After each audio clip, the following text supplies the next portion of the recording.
Hello and welcome. Thank you so much for joining us through this Art of Networking workshop. This session is designed really for individuals who are really interested in understanding the networking as a leader versus, anything else, and how to build your business relationships on the networking that you may be doing or from the networking that you're doing. So without further ado, let's just dive in. Thanks for joining. So it would be awesome through that chat, if you don't mind, just your first name, what do you do, one word that describes you, or when I say networking, what do you think comes to your mind? And of course, we'd love to hear one thing that you would like to get out of today's session. I'm going to cover the networking ideas, where to network, how do you network, and of course, any next steps that you may want to be thinking about for the networking. You can, of course, ask anytime, any questions that you may have. For those who haven't met yet, my name is Faris Alami. I'm the founder of International Strategic Management. We do entrepreneurship and small business development, working mainly in underserved, underrepresented, or minority groups.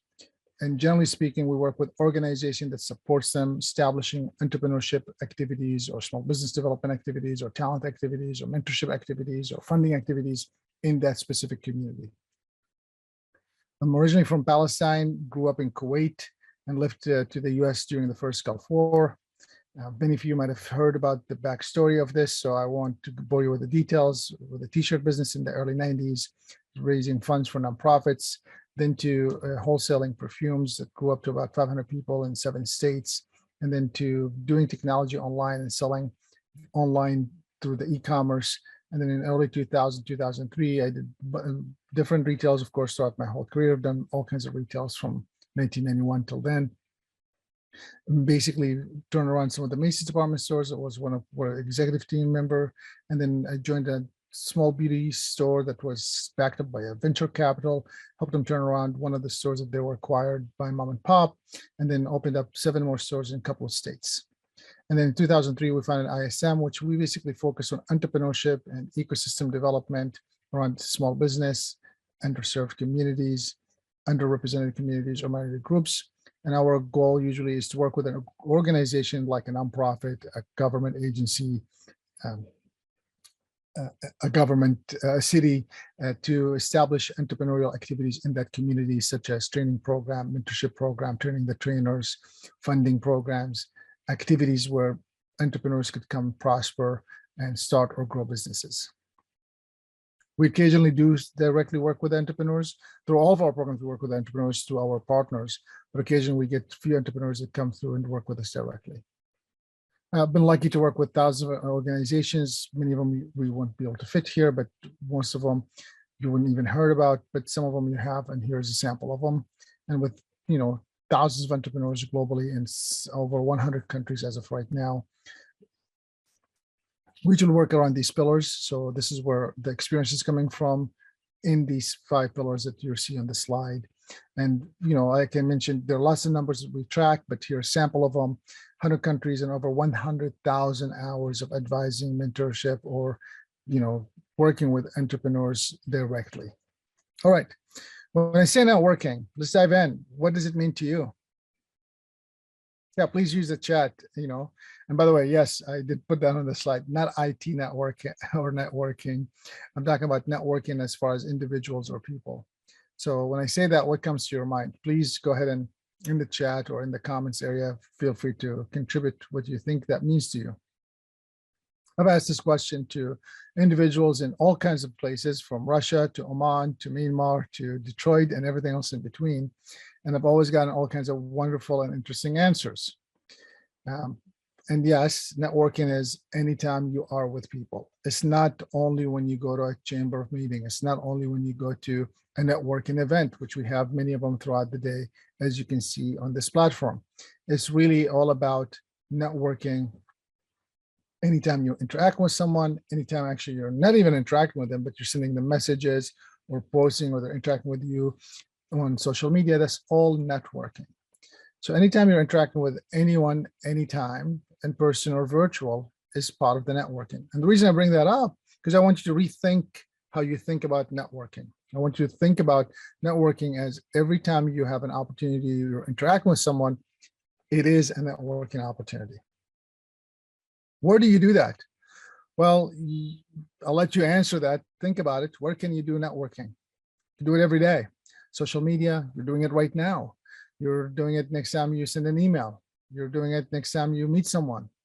You're doing it next time you go to a networking event or to an event to learn or to teach. Either way, you're networking. So you could do it anywhere and everywhere. And thank you for those who started in the chat answering some of these questions. Yes, conferences, industry, speaking, events, all of these things are part of what you do for networking.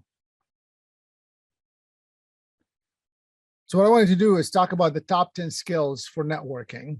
And this is what I've seen most networker really good at networking do. And personally, what I've reflected throughout the years to encourage people to think about. Now, please know that this is no right or wrong. It's just some concepts and some ideas for you to help think through it. The truth is, we do these kinds of workshops for hours, right? We usually do this 3 to 4 hours and sometimes a day or two, because we could take each one of these skills and break it down and have you practice it and get some examples on it. My goal for today is to give you a snapshot of it, so therefore you could dig on your own and do your own research in each one of them. And again, it's not meant to be right or wrong. It's just ideas for you to explore. And although we might have budgeted more time for you to be here with us, part of it was for you to network with other people. So let's meet. What I want to do is maybe in the chat or anywhere,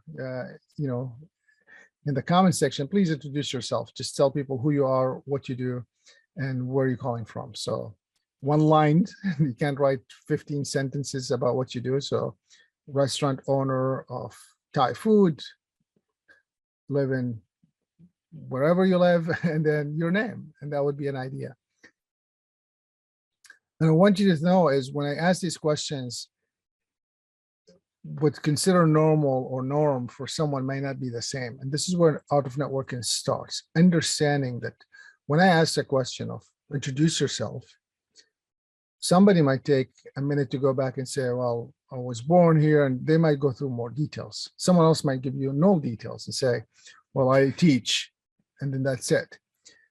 And the norm is not really the same with every single person. And I want you to be aware of that, because as you are aware of that, it'll allow you to know how to network with them and how to be creative with networking with individuals. When you're not working, and I know a couple of people here may be joining us from startup technology entrepreneurs. You're startup technology entrepreneurs. What I've noticed a lot of times is you kind of like live in your own world, like I live in my own world with the entrepreneurship ecosystem, right? I say terminology, I say keywords that no one else knows what I'm talking about. Well, that might feel good for a second, if that's where you want to go. But in my perspective, it's terrible if no one knows what you're doing or what you're saying, because if they can't relate to you, then most likely they will not want to network with you. So understanding those kinds of concepts will allow you to have a better networking, which allows you to have a better network that probably opens up more doors for you. So here's a couple of things that you want to think about. Number one, if you're attending an event or being part of an event, be 15 minutes early. What you will notice is that most of the time, if you are early, you get to meet the organizers. You may be able to, they might ask you for help. They might ask you to do something. You get to see and observe what's going on. You might hear some insights, how this program came together, who's involved, who's not involved, who's going to speak, who's not going to speak. And you get to meet lots of wonderful people. So you might want to think about being 15 minutes earlier than the scheduled time is supposed to be. I caution you not to be too early, right? You don't want to be an hour and a half early. You don't want to be an hour early, but 10 to 15 minutes early than the scheduled time allows you to do a little bit of understanding where to sit or to stand, what's the, if they're a protocol, the specific way that they want to do something. Sometimes if you're going to a specific building, there might be a registration or some other activities that needs to happen before you get there. So think about that as far as, being a little early for that meeting. You also get to meet sometimes the speakers before it gets too crazy. And usually that's much better time than trying to meet them when everybody else is trying to meet them at the end of the time. I would also caution you not to take too much time of their time, because many times they're preparing to speak or they're trying to figure out the last minute thoughts about a concept that they want to deliver. Number two, don't just offer a card, right? You don't want to be going around and say, here's my card, call me. Here's my card, call me. The goal would be with this is for you to really, I would say, collect cards versus giving cards, because the earnest or the burden of follow-ups now falls on your plate versus their plates. If you give your card out, whether they follow up or not, that's up to them. But if you collected their card, it's up to you to follow up or not. No, I'm not saying that they will respond to your follow-up, but I'm just saying you are now having the upper hand in the follow-up with that individual. Number three, of course, I always tell people, be interested, not interesting. Although it's much easier for us to be interested in what we do and what we know, because it's much easier for us to talk about. Being interested in them is really asking them all about the questions, right? And you will see that in the next slide, I'm going to talk about it. So you ask a lot of questions because you want to show that you're interested. And that's actually my number 4 hand in a minute. So asking them questions, do less talking, do more listening. Remember, we all have 2 ears and 1 mouth. So that equation should tell you that we should listen maybe twice as much as we should speak. Now, I'm not saying that that's right or wrong. Again, it's just an idea for you to think about. So ask questions. What brings you in today? What do you do? How long you've been doing it for? And I would say listen to ask questions versus listens to respond. And what I mean by that, a lot of times I catch myself here and there. I'm sure some others maybe feel the same. You ask a question and you hear the response, and now you're thinking about how you're going to respond to the answer that they gave you. Well, that's interested, not interesting. I'm sorry, interesting, not interested. Interested would be, I asked them a question, I listened to an answer, and then I follow up on an question based on the answer that they gave me versus a comment on the answer that they gave me. So be interested in them and what they're doing and what they say versus trying to be interesting to entertain them with what you've done and what you could do or say. And this is what I was mentioning earlier. By asking those questions, you could also be more interested than interesting, and that could lead you to better networking as well. One thing I always mention, when you're networking, what do you think you're doing? A lot of times people, this is where they miss the boat, right? They go to networking because they want to sell. And I'm not saying that you shouldn't sell. You should sell in certain network events. There are some events that happens just for selling, and you should be out there networking to sell. But I would say most of the time, I would say majority of the networking that happens is not for sales.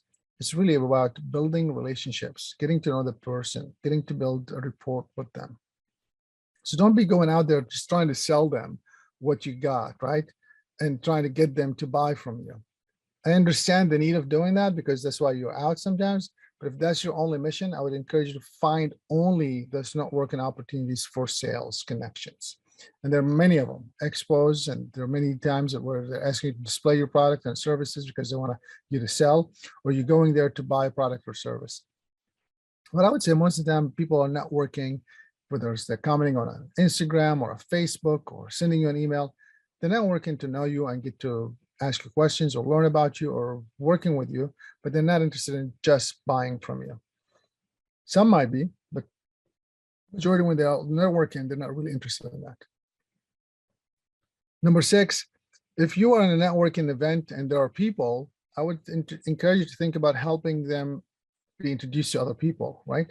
So that's out of networking to see, okay, who else do I know that could potentially benefit from talking to this individual, or this person could benefit from talking to them, or they may both benefit, right?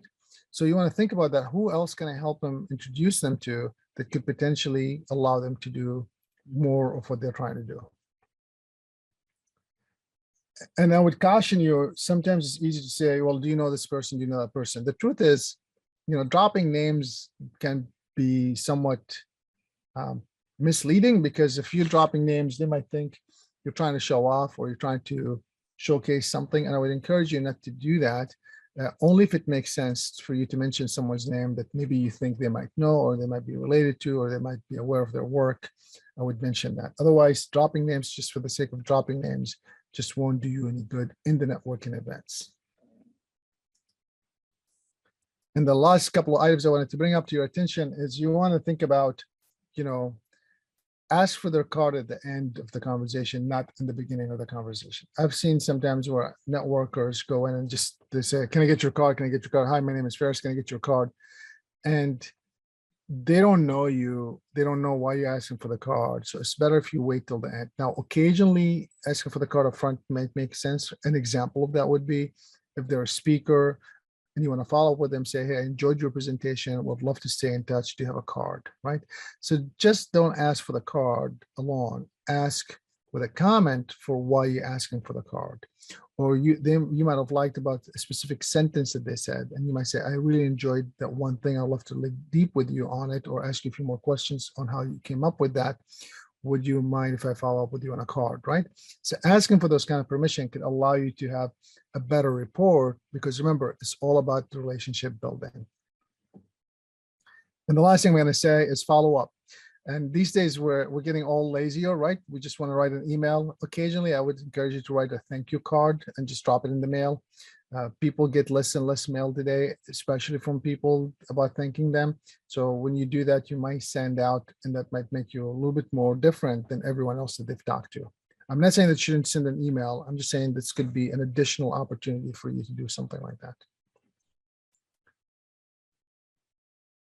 I'm throwing an 11th one, although I said 10, watching to see if anyone paid attention.